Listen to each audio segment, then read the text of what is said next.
I'm Naomi Hirsch. I work with a couple of research centers, and last year Nick Houtman, who's going to be late today, from Terra Magazine, the two of us sat down and said there is something missing in professional development in science communication. So that we started this last year, and I'm really happy with just getting together with everyone on campus too that have a passion or interest in science communication. I want to introduce Heather Turner. Heather is a multimedia specialist in the College of Public Health and Human Sciences.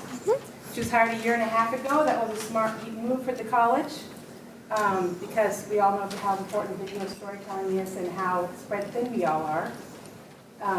It's great to have a specialist. So she used to work for KZI, so she has a broadcasting background, and before that was in Arizona at ASU's Walter Cronkite School of Journalism and Mass Communication, which is cool. So yeah, I don't want to take any more time, but welcome. Thanks for coming. All right, thank you. Thanks for having me. So like she said, my name's Heather Turner. So what the multimedia communication specialist for the college means is really I'm the writer and videographer for the college. And I just do all types of stories. There's no kind of guidelines for me. I do research-based or feature stories, just something cool a student or a faculty member is doing. And then I kind of decide on an individual basis what is a story for Synergies, which is the college's news site that I'm responsible for. And then if it is a story, does it make a compelling video or not? And not everything does make a compelling video, but I'm going to show you how to make a compelling video. So I was asked to provide a brief overview, and I kind of hit a whole lot of topics, so I'm going to try to talk a little fast. If I'm talking too fast, let me know, and I'll slow down. All right. So structuring your story. Thought I would start with the very beginning. So what is your story about? Every story has a central character, whether that's a person, a group of people, or even an organization. And having a central character brings a perspective, a vantage point, or a central focus throughout which the whole story unfolds. It personalizes the story and makes the viewer more interested and engaged in the overall story.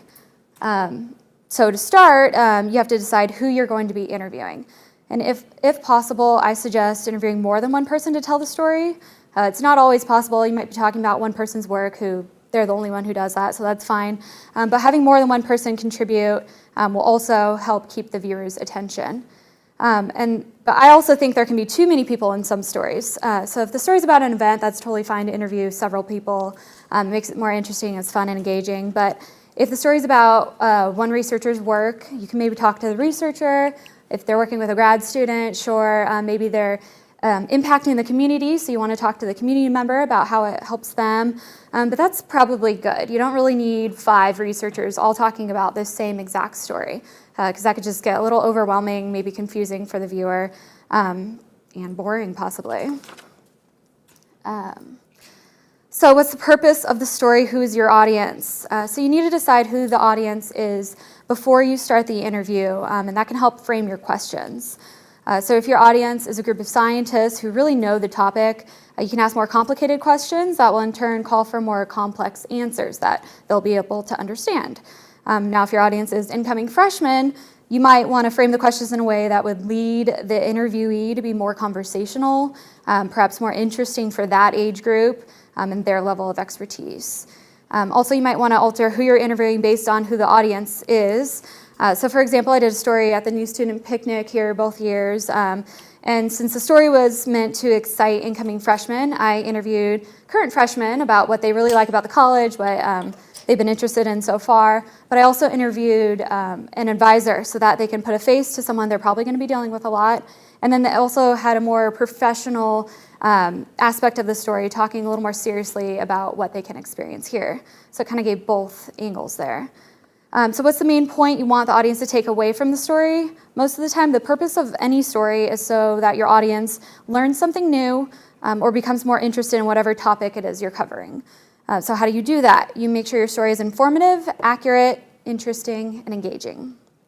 The overall story, in my opinion, it's best to have some sort of overall idea of what the story is going to look like from the very beginning of planning the story. So some people find it beneficial to create a storyboard where you lay out who you're going to interview, what shots you're going to get, what topics you want them to talk about, and so on and so forth. And I actually don't really do that every time, but I do sometimes take notes like, okay, I know I'm going to be at this new student picnic, so I want to make sure, they're giving out free frozen yogurt this time, and that was really important, so I want to get a shot of that. I'll write that down so I remember, just so I don't forget something when I'm there. So if you do have time to prepare ahead of time, that's great. Take advantage of that. So now preparing the interviewee. So since we know who we're interviewing, we want to frame and how we want to frame the story. The next step is to prepare the person we're interviewing. And since we all work at OSU here, I'm assuming most stories we're creating are going to be positive, at least mine are. Since we want the story to reflect positively on our college, department, or OSU in general, we don't want to scare the interviewee or surprise them with off-the-cuff questions or hard-hitting questions that maybe they don't really want to answer. We want them to be prepared, sound knowledgeable, and be interesting. And one way to do that is to send them questions ahead of time. There's a positive and a negative about doing this, and I'll leave it up to you what you guys prefer. But I typically don't like to send the interviewee the exact questions because I found that they will type up answers that they want to say, and then when I'm interviewing them, they'll either try to be memorizing it, so you can clearly tell they're memorizing it, or they'll want to actually read it. And then that'll come off like they don't really know what they're talking about on TV because you can tell they're reading or trying to memorize something. Some people are great at that, and that's fine, but I don't prefer that. Otherwise, other things you can do is you can give them an idea of what kind of questions. So I'll be like, in general, I'm going to ask you about your work. What's your favorite aspect of it? Any challenges you've come across, something like that, just so they have a good idea. And it gives them enough to prepare what they want to talk about without preparing exactly what they're going to say. Another option is not tell them what questions you'll be asking at all. And I do this one only when if I don't have time to prepare, or if it's more of a feature story, fluffy kind of story, it's not really hard-hitting news. So for example, yesterday I interviewed a faculty member and alum of our college who does firefighter fitness assessments.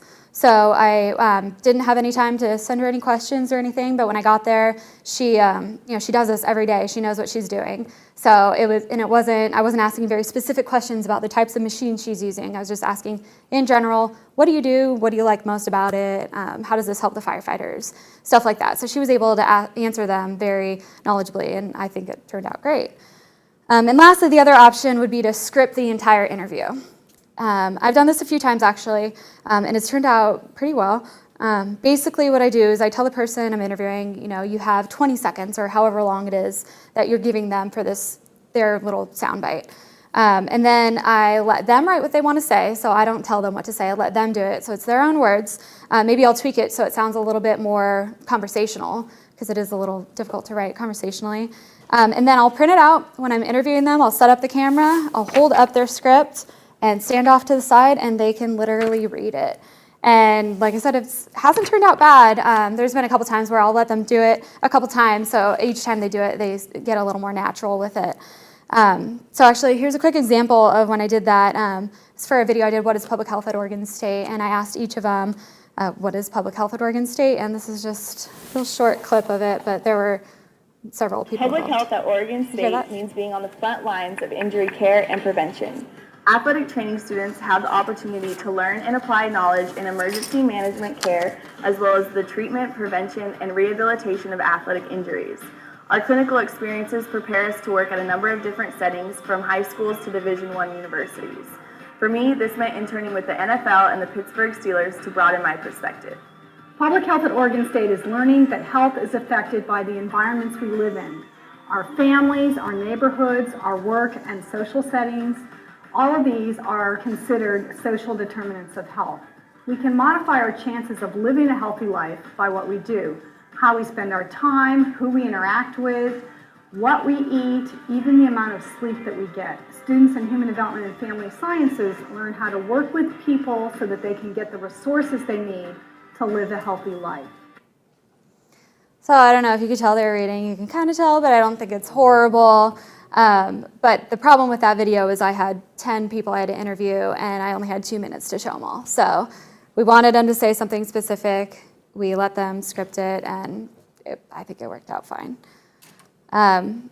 Okay, so the last thing you want for an interview is to come off as nervous or unprepared, anxious, because I think it can kind of sway the viewer's perception of the interviewee. If a serious scientist seems nervous and uncomfortable, they might not seem as knowledgeable as they actually are. So how do we settle someone's nerves before an interview? Preparing first, which we talked about. Then once you meet the interviewee for the interview, there's a couple things you can do to make them feel at ease. If you're in their office, talk to them about maybe they have a picture on their desk, or ask them how their weekend was, tell them something about yourself. Just kind of make small talk to let them feel a little more comfortable with you, especially if you don't know them. And then while you're doing this, you could be setting up the interview, putting on their mic, and they won't even really pay attention to what you're doing. And so I suggest letting them know that you're there to make them look good. You don't want them to look bad, so anything you can do to make them look comfortable helps. One thing I'm always sure to tell my interviewee is that it's not live. Actually, I get that a lot. People think it's live. And if they mess up, they can start over. So it's not a big deal if they mess up. It's okay. In fact, a lot of times I'll even ask the interviewee the same exact question more than once, because I've noticed the second time they answer it, they seem more relaxed. They've already thought about it. They know the answer they want to say, and they'll say it in just a better way. So I'll ask the same question a couple times, and we'll rephrase it a little bit so it sounds like a different question, but really it's the same thing. And for scientists who tend to have trouble explaining their work to people who might not understand their topic at their level, I would suggest they act like they're telling their mom or their daughter or someone who maybe isn't an expert in this field. So how would you explain it to them in 20 seconds? Go for it. So that's always kind of worked for me, especially when I was at KZI. I had to do that all the time, and yeah, that worked. Okay, and lastly, before I start the interview, I make sure the interviewee is physically comfortable with how they're positioned. The best place to put someone is in a chair that does not swivel. If you put them in a swivel chair, just imagine I'm sitting in this, I would be moving side to side the whole time. And when you're filming up close, that means I could be off the screen or looking the wrong way. It's very distracting. So if you don't have a chair, you can have them sit or lean on a table, kind of like I am here. It just makes them feel a little more comfortable. And if you don't have anything at all, I tell them to stand with their legs spread apart, because most people will lean on one leg or the other. And notice how I'm moving side to side, and same thing with the camera. You'll be off out of the screen. So if they can stand, I mean, don't lock your legs, they can move them, but just straight legs are good. Spread legs are good. And so I have a thing I always say when I set up the camera. So I set up the camera and have them, it's facing them, and I'll stand off to the side and say, okay, so you're gonna look at me and forget about the camera and try not to move side to side. And almost immediately someone will move right after you say that. So I don't even frame them until after I say that. I just wait for them to move, do what they're gonna do, and they'll ask if they're okay in the spot, and they might move. So then I'll set up the camera and actually frame them. And one thing to note throughout the whole interview that you're doing, I always, I'll be off to the side of my camera. The camera's right here, and I'm right next to it, so they're looking at me, and I'll always look back to make sure that they're still on the screen, because a lot of times a slight movement, like I was saying in the chair or something, you won't even notice, but they might not even be on the screen anymore.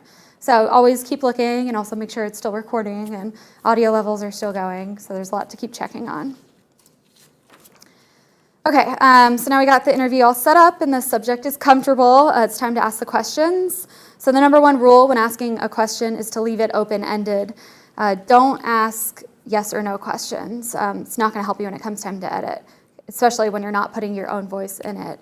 Not going to help. So since I only make what's called NAT sound packages in the college here, I tell the interviewee before I start asking questions that I want them to respond to all of my questions with my question and their answer. So if I say, what does your research entail? I want their answer to be, my research entails this. So that when I go to edit, then I can use that, and I don't have to put in a reporter track or anything. They're telling the full story. So a reporter voiceover track is different. That's what I used to do at KUZI. That's where you'll hear, just a little bit of the person being interviewed, and then the reporter will tell the rest of the story, and then maybe there's another interview, and they'll talk again. that way I feel like is a lot easier because you can say whatever you want to say as a reporter. And with Nat Sound packages, the way I do it here, you have to get the interviewee to talk about everything you want them to talk about, or else the story is not going to be accurate or complete. So one rule I like to do, or stay under 30 seconds for each soundbite, and that's actually pretty long. So if you can go under 20 seconds, that would be great. But the shorter, the better. People's attention spans just don't last long. They don't want to listen to one person talk about the same exact thing for longer than 30 seconds. So sorry if I'm boring you. But anything over 30 seconds starts to seem like it's dragging on. Actually, so when I was at KZI, I wasn't allowed to do or have a soundbite that was more than 13 seconds. That was their number, 13. So if I had a 14-second soundbite, I would literally have to ask the assistant news director or an anchor if that was okay to use. And they'd have to, read what they were saying and be like, okay, yeah, or no, you have to cut it. So that's why if you ever get interviewed by the news media, be sure to know what you want to say and do it in 13 seconds or less, or else they're probably going to cut you off. And then I like to keep the story under 5 minutes if possible. Sometimes that doesn't always happen either, but honestly, people, their attention spans aren't long, and after 2 minutes, sometimes they'll stop watching. So if you can keep it under 2 minutes, actually, that would be preferred. If you notice on TV news, none of their stories are longer than 2 minutes. I don't think I ever had a story over 2 minutes. So keep it short if you can. And then if you've stuck to these basic interviewing tips, then you'll be more prepared when it comes time to edit. And if you have more than one person interviewed, you can easily switch from one person's answer to another, intertwine them, and it'll just make it a little more interesting because you don't have one person talking the entire time. Incorporate Nat sound or music whenever possible. So whether you have more than one interview or not, incorporating that just is another trick to make it interesting and exciting. So Nat sound is actually natural sound, which means anything you can get when you're shooting your B-roll or video. So that could be a car door shutting, students cheering, dog barking, whatever natural sound you have there on the story. Getting that will help make the story seem more exciting and flow and go a little faster. Sometimes there is no natural sound. That's okay. And maybe you only have photos that you're using as the video in the story. I get that a lot, actually, too. So if that's the case, you can add music to your story. That's also up to your guys' department if you want to do that or not. We add music to ours. I like it. So that link is YouTube recently came out with this audio library. You can download any of those songs for free and use them, which has seriously helped me a lot because Final Cut, which I use, Final Cut Pro X, and most editing systems have some music you can use too, but it's kind of limited and they're a little strange sometimes. So this is very helpful if you want music. So here's an example of an interview I did where I incorporated the interview, music, photos that the subject gave me, as well as she actually had some video. So that I thought made it more interesting. One thing I asked myself all summer long was, why are these 1,000 volunteers doing what they do? They don't have very many incentive for it. Why are they doing it? And on the very last day of our workshops, we met with the fistula survivors themselves, and I was not expecting the emotional reaction that I had when they were just pouring in the room for this all-day workshop, and all of a sudden I realized why these volunteers did what they did. Because the women with their smiling faces and some of them carrying their kids, it was an overwhelming emotional reaction from me that I wasn't expecting, just to see these women.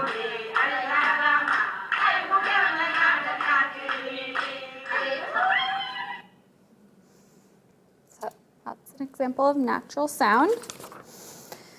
Okay, so switching gears, now that we know how to conduct the interview, let's talk about shooting it. So what goes into making a good video? The interview, we talked about that, and videography. Half of telling the story is about the video that goes along with it. And good videography starts with properly framed shots and good lighting. Cameras can really make a difference, but if you don't have a huge budget, a nice handy cam will do just fine. That's what I use, and so far it's been fine. It's actually there in the back recording this. So if you need an example, and I actually just got a new one too, which I'm excited about. Audio is extremely important. for any interview. I'm not sure if you guys have watched interviews where the mic is all fuzzy or static, or the person's too quiet or too loud and over-modulated. It just ruins it for me, at least. So having a good mic is key. Key to a good video. And like I mentioned before, Nat Sound is very important. It makes any story come to life, I think, and it puts the viewer in the story and overall makes it more interesting. So thinking about your edit, like I mentioned before, about how you want to frame the story based on the interview, you also need to think about how you're going to edit it and include video, or as we call it, B-roll. So B-roll just basically means video that relates to the topic you're covering. It's always better to have too much B-roll, but you put yourself in a tough situation if you don't have enough, because then you're just going to have a talking head the whole time, and I think that's not interesting. So, for example, in this video I'm about to play, this is exercise sports science professor Brad Cardinal. He did a study about how physical activity classes at four-year universities is at an all-time low. So I could have just interviewed him there, got some good background physical activity, but since I don't like talking heads, I went out and I actually got video of several different PAC classes to play over while he was talking, because I think that's more interesting. And if you don't have enough time to spend an hour or whatever getting video, just get as many shots as you can, and it'll definitely help later on. So just a real quick shot of that. It's alarming that we see this major decrease in the amount of physical activity. It's actually the lowest recorded level that we know of since these types of studies have been done. They started in the 1920s and we're at the lowest rate ever, and it's about 25-30% lower than any previous study had ever shown. I think what it really means is that we have this physical inactivity epidemic and we're not doing anything about it. So that's what he was talking about, and you get to see it instead of just watching him talk. So one thing I highly suggest is encouraging the subjects in your story to take photos or video while they're out, if they're on a research project or if it's a student studying abroad. Maybe they just go to an event that you might want to cover later. As you saw with Molly Kyle's story, show that one. Anyways, the photos and video definitely make it come to life more. So this one is Molly Kyle, and she traveled to Bangladesh to research arsenic exposure, human health effects of arsenic exposure from contaminated drinking water. And the reason I did a story on her was I heard she had great photos and some video. So just real quick of... I first started doing just the arsenic exposure aspect, trying to figure out how people were being exposed to arsenic, how much was in the water, how much was in the food, and then trying to find good biomarkers in people so that we could do quantitative molecular epidemiological studies. That work then grew into more complicated epidemiological studies, and we started doing large birth cohorts looking at reproductive health outcomes, the effects of arsenic on both the mother and their children, since that was a concern of the community, and it's also an ability to do science that really pushes the forefront and answers the needs about arsenic-related toxicity. So a little example there. So what goes into making a good video? Framing your video is huge. So this is the rule of thirds principle. Many photographers and videographers use it to make sure their shots are well balanced and interesting. Now it doesn't mean you have to follow the rule of thirds, but just want to go over it real quick. So in this example, which I have to give credit for this slide and several others, my former TV production manager at ACU's Cronkite School, Jim Jacoby, he sent me some of his slides. He teaches these classes every day.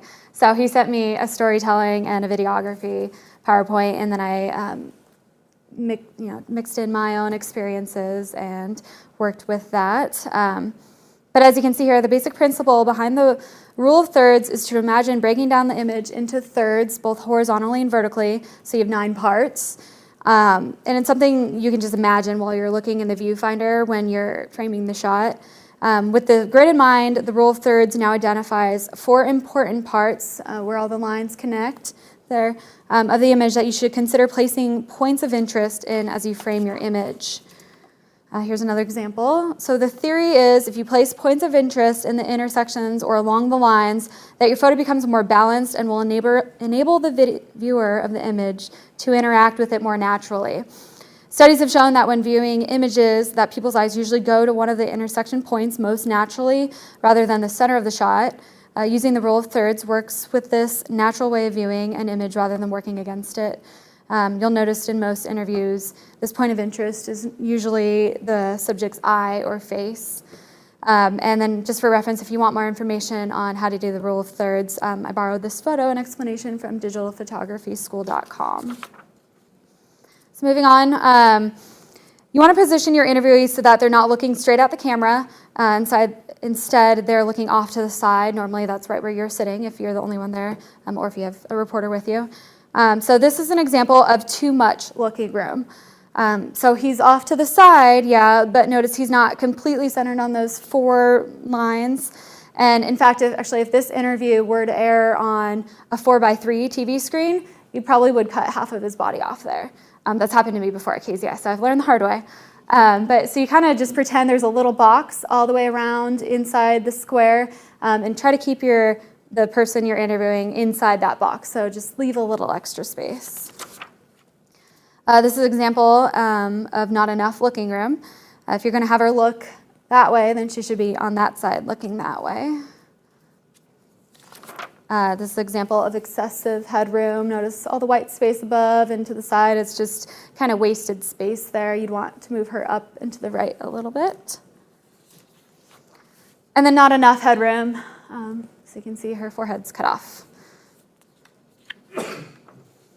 So location. One thing you need to decide before the interview is where you're going to film them. So unfortunately in Oregon, it's always rainy, which is really unfortunate because outside interviews, I think, are the best. They just look better, the lighting's better, people are more natural out there. So anytime you can do an interview outside, if it makes sense for the story, I suggest doing it. But if you have to do an interview inside, try to make sure that the background is interesting. I'll get to that in a second. Just quick tip, I always suggest using a tripod whenever possible. You might think you have a steady hand and your shot's going to look fine, but 9 times out of 10 it'll be a little shaky. And I know it's not always possible to use a tripod, and that's fine, but anytime you can, I would suggest doing it. Actually, in college and at KZI, I had to use a tripod. I wasn't allowed to not use one, so I got pretty good at that. So that's my preference, but I think it works. So backgrounds. I actually just found this one online. I couldn't get a good example of it. Try to make sure you aren't positioning the subject where anything is growing out of their head, like here. So if I were interviewing this man, I would have put him over that way and had the building kind of in front of his face so you could still see it, because obviously that was the point, but yeah, looks like he's wearing a crown, and we don't want that. Try to avoid anything in the background that's distracting to the viewer. It's just another one I found online, but I'm drawn to that little girl with the face painting and not the person they're actually interviewing. So too much going on in the background can also not be good. If you can, you could try to have the background match up with what the subject's talking about. So if you're inside, that could be maybe pictures on the wall, an item on the room, OSU logo. If you're outside, a building or a monument, any activity that's going on that maybe you're talking about that in your story, that would be great. So here's an example of a good background with activity. So she's the director of Kid Spirit, and those are Kid Spirit kids in the background playing. So it pertains to the subject of the story. It's not just random. And then here's another example of a good background. I think most people can tell she works with children. So the backdrop kind of helps set up that story. Try to avoid plain or boring backgrounds like this one. I think you can tell just the plain white wall. You have no clue where he is, what he does. By just looking at that picture, it gives no context. Or just kind of, I think this is kind of a bad background. Same thing, you don't know where he is or what he's doing. It's just a plain wall and a door. I'm sure there's something else in that room that would have given a better idea of what he actually is doing. So lighting, since most of us, or maybe you do have your own light kit, I don't. I'm not going to talk about the 3-point lighting, but instead, natural lighting is always your best. So like I mentioned before, if you can film outside, I suggest that. But you'll notice if you do film outside, so this one she was fine, but a lot of people won't want to look in the sun. They'll complain that they're going to have to squint or they can't see you. unfortunately, it just kind of sucks for them. They have to look in the sun or else they're just going to be a big shadow. If the sun's behind them and they're looking at you, you're not going to be able to see their face. So they need to be looking in the sun or at least a little bit so you could see part of it and it reflects on their whole face. And also on that end, keep them out of the shade. So if she were under, say there was shaded in that tree, and there's sun in the background, she would still be shaded. You wouldn't be able to see her because the sun would blow out the background. So try to keep an interviewee out of the shade unless if everything is shady. You can use a reflector if you have one. I don't, but that will bounce a light onto their face, so that could help avoid them looking directly into the sun. When shooting indoors, try not to have a person sit directly in front of a window. So you can see why. That will happen. So instead, if you had to interview the person right there, I would maybe move them over this way a little, have them face the window. I'd put my camera by the window so the light, like even looking in right here, like all the side of your faces is lit up. That was where I'd want you to be facing. Audio, I'm really not going to get into too much with audio besides the fact that it's extremely important to have a good mic. I suggest the kind I'm wearing right here, if you can see the little lav mic on, since we are recording it. It's a Sennheiser lavalier. I can show you after if you're interested. I try to use a lavalier whenever possible because I can walk around, I could do whatever I want. Also, wireless is my preference, so I can walk around. And also, for the interviewee, they might forget it's on them, so then they become less nervous, and they might say something that they wouldn't have said before, and it might be great. So the best way to put it on, I don't know if you can tell, but I have it in my pocket here, and then I have the cord actually going up my shirt, so you can't see it. It came out right here, and then I clipped it on the front. And I don't have it up too high because otherwise I'll be overmodulated and you wouldn't be able to hear me, or too low. Probably would be able to hear me right now, but if there was noise going on, you might not. So that's the best way to put it on. I also use handheld mic, which I brought an example of that. There's one.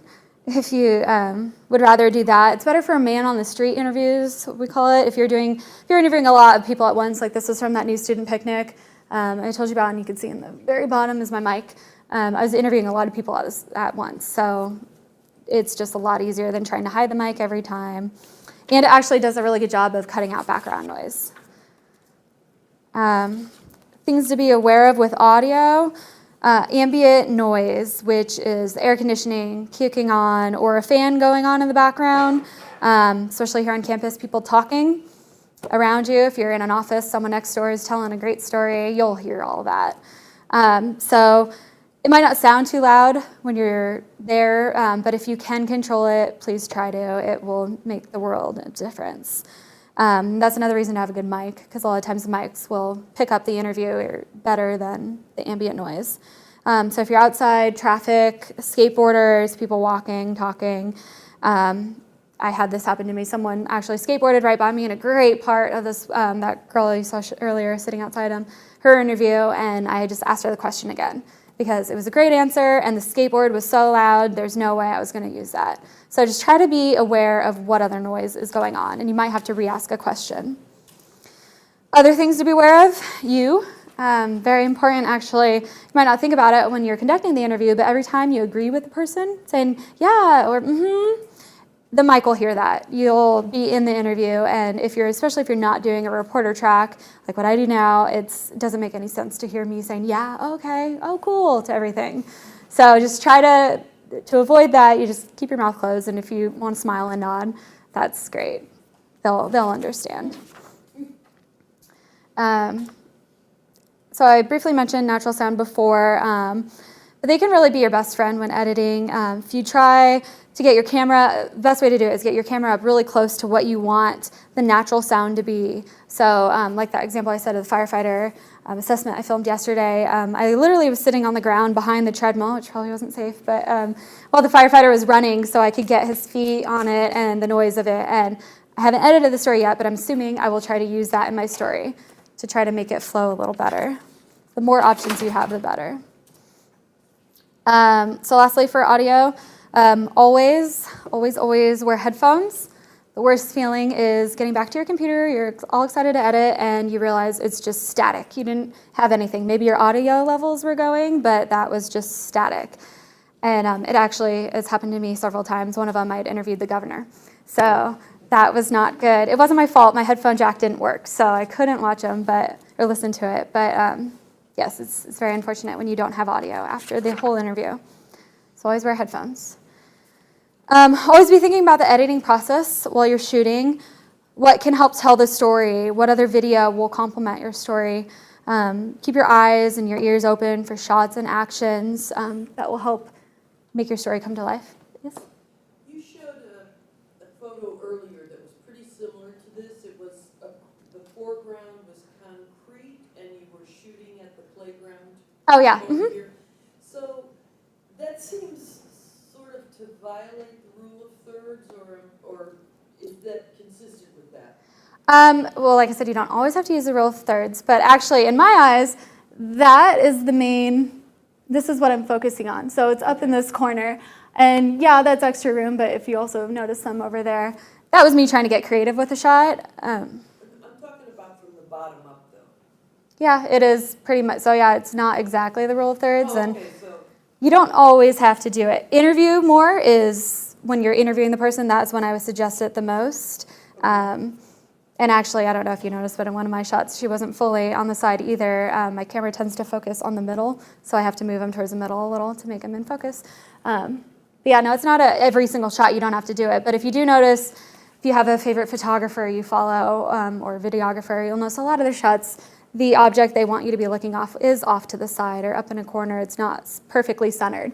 That's not perfectly centered. Is trying to get creative there. Okay. Well, there we go. She's perfectly centered. So this is shoot B-roll. So any footage that is not your main interviews helps tell the story.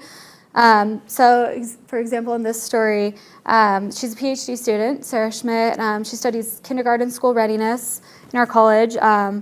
So I interviewed her and her advisor about their work, but I also got video of Sarah playing with this little boy. They play red light, green light, and other games that help prepare them or see if they're ready for school. So I later used the video woven throughout the story to make it more interesting. I'll show you a little clip of that. For example, a game that we play is the traditional red light, green light game.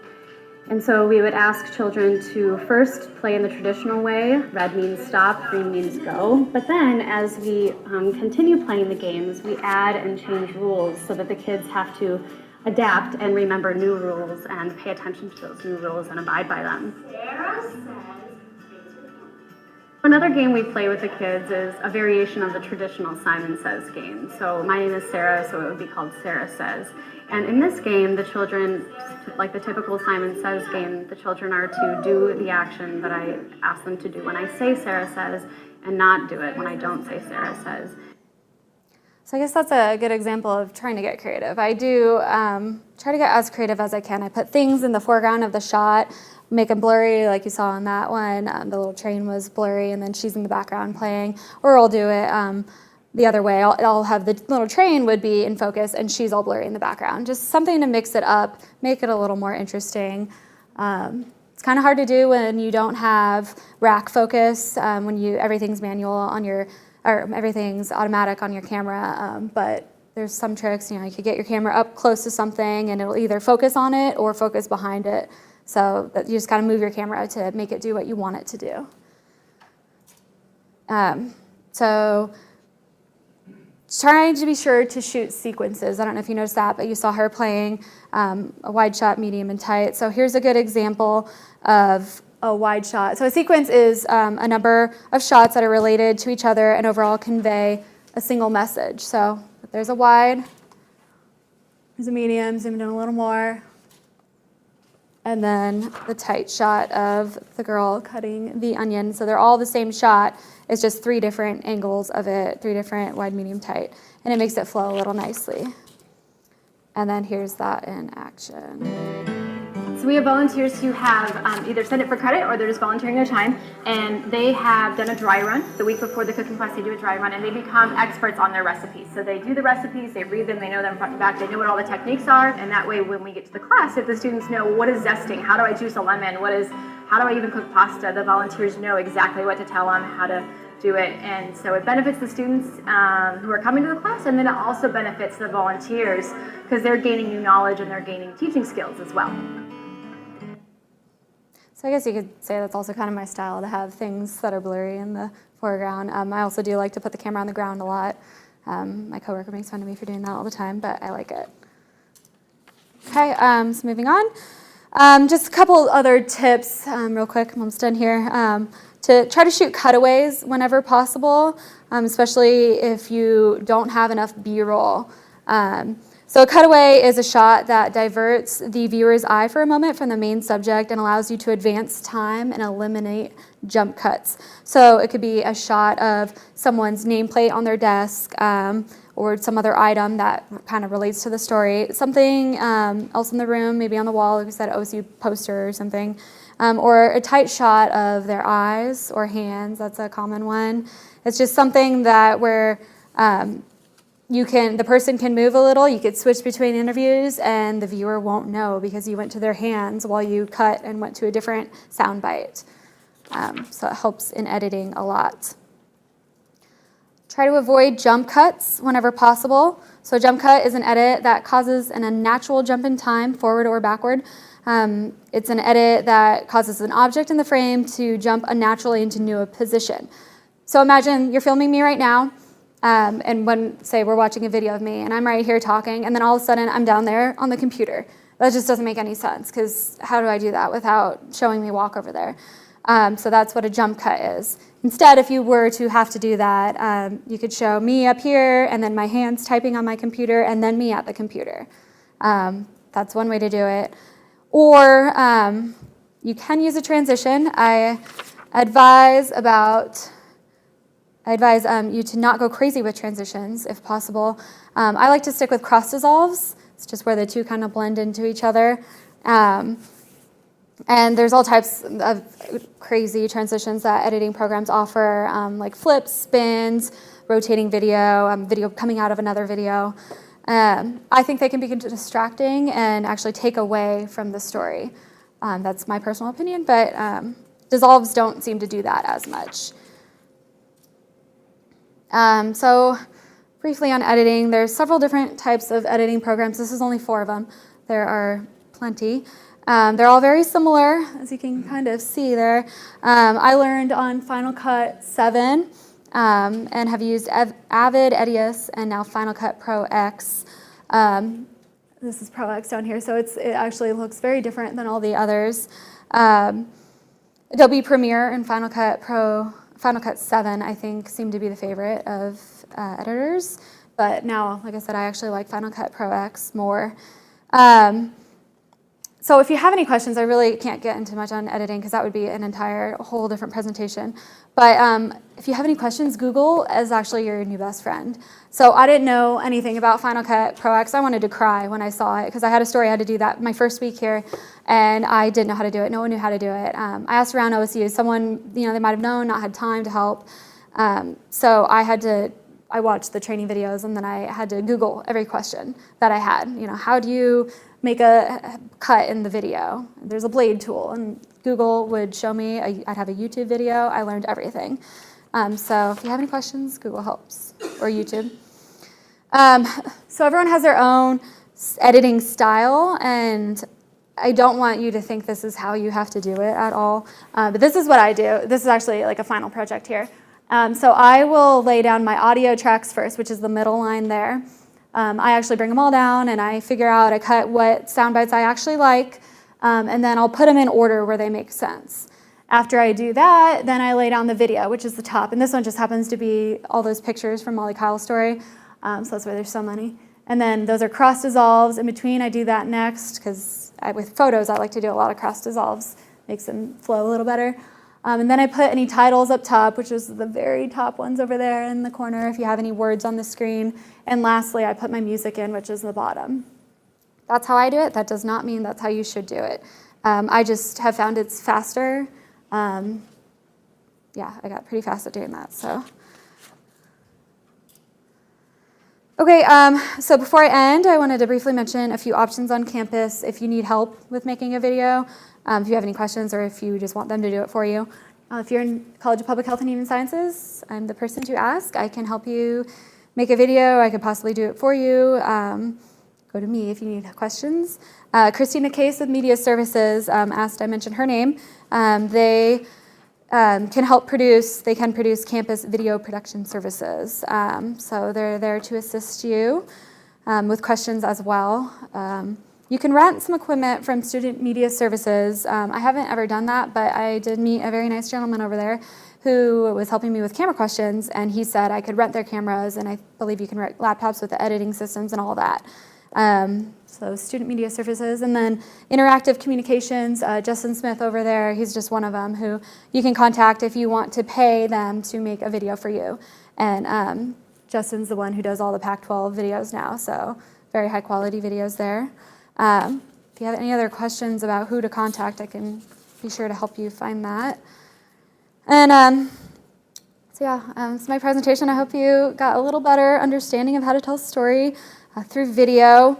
And just remember, everyone is different. This is how I tell a story. This is what I've learned. And I went to 4 years of journalism school, the best in the country, at least at the time. And I did 4 internships too, where I actually got to edit and shoot and write the stories. And also worked for KZI. As you know, I did 2 stories a day at KZI. So I got really fast at editing and putting the whole story together. That's it. If you have any questions, please feel free to ask. Yes? Will this video be available to us so we can go back and review it and remember? The PowerPoint slides? I can make those available to you. I don't know if we could. Oh, she's talking about the video. Oh, the video. Yes, that's why we filmed the. We can do both. I'm gonna send out the video. And the PowerPoint slides too would be terrific. I believe I can do that. Yeah. Yeah, that could be good. Sorry, kind of ran through it fast. Yes. Technical question. How do you deal with wind in audio? Wind is bad. If you can, put it to the back of the interviewee. If you have to be outside where the wind is, put it to the back of them. Hopefully they will block it. I have gone as far as holding up my jacket over the mic and seriously, while also holding the camera. It's crazy, but anything you can to avoid the wind on the mic. Positioning the person. It's really all you can do, putting something in front of it. Yes. So what would you recommend for a handy cam for a beginner? Depends how much you want to pay, too. And honestly, there are so many options out there. I just bought a Sony. I wish I brought it so I could show you. I could give you that one, a link to the exact one I just bought. It's the same one I used at KZI, which is why I really wanted that one. I also asked Justin Smith and David Baker, Interactive Communications. They suggested that was a good one. So that would be my suggestion, but that was still including everything besides the mic. That was still, I think, $700 or $800. So there are cheaper options too. It just depends on how good of quality you have to have. Some people shoot on their iPhones. And like I said, when you ask researchers to get some video, an iPhone video is fine. I would rather them do that than not get anything. The video I saw of Molly Kyle and of Lauren Bauer, both abroad, that was from their phones. I don't even think they had iPhones then, so anything. There's this one website I can send you, BP Photo. I think it's just like bpphoto.com. I don't know, Nick, if you know more about that, but they have a lot of options and they're a good site to order through. So I could get you that. Yes? The question's also about filming outside, in that we were filming these scientists, but there were a lot of bike paths, there were bikes going by and that same noise. So I'm wondering, can you edit the sound afterwards? And what do you do about that background? Like, is that? Well, I thought it was distracting, but. it is distracting. Sometimes you can't do anything if you can't control the situation. Editing the sound, if it was that sound bite you really want to use and a skateboard just went by and you hear it, there's not really anything you can do because it's all, it depends. If you're, like right now, I just have this mic picking me up. So if you start yelling in the background, you're going to hear that too, and you can't just edit yourself out. So I would redo the interview or that part if you can. I have in the past too blocked off an area, told people they can't go by. I don't know if people like that, but if you don't have that long of an interview to do, I would definitely suggest that if you have someone else, just have someone stand there and just be like, wait, like let me get the sound bite, and then you can pass. So that's one option. But yeah, out in the quad, there's one story I did. It just happened to be there was like a Native American celebration going on right next to it, and there were drums in the background the whole time, and it didn't make any sense with my story. So I kind of just tried to make it sound like that was the music. But yeah, it's kind of hard to avoid. But redo if you can. Anything else? All right. Well, thank you very much for all coming. I hope you learned something.